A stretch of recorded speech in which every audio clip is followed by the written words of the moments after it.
గారికి పాస్టర్ కాదు, శాపం వస్తుంది.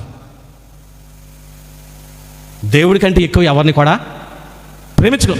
ఖచ్చితంగా చెప్తున్నా, నీ ప్రార్థనలో ప్రభు పాదాలు పెట్టుకో, మనుషుల వైపు చూడకో. సీమోను అనే ధనవంతుడి ఇంటికాడ యేసు ప్రభు భోజనం చెప్పారు. పాపాత్మలతో గుమ్మల ఊరు కూడా సీమోను అన్నవాడు. పాపాత్మరాలు వెళ్ళి వెనకపాటిన ఆయనకి కాళ్ళు పట్టుకుని కన్నీళ్ళతో కాళ్ళు కడిగి అత్తరపూసి తలెంటుతో తుడిచి యేసు ప్రభు ముద్దులు పెట్టుకుంటే మారలేదు. ఇది ఎవరిది? ఈయన పాస్టర్ అయితే ఆమె ముట్టుకొని తాడా అని ప్రశ్నలు వేసాడు. దేవుడు తెలుసుకున్నాడు మనసులో.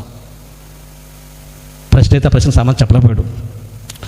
ఈమె ఎక్కువగా ప్రేమించింది, ఈ పాపాలు క్షమించబడ్డాయి. సీమోను, నువ్వు తక్కువగా ప్రేమించావు, నీ పాపాలు తక్కువగానే క్షమించబడ్డాను.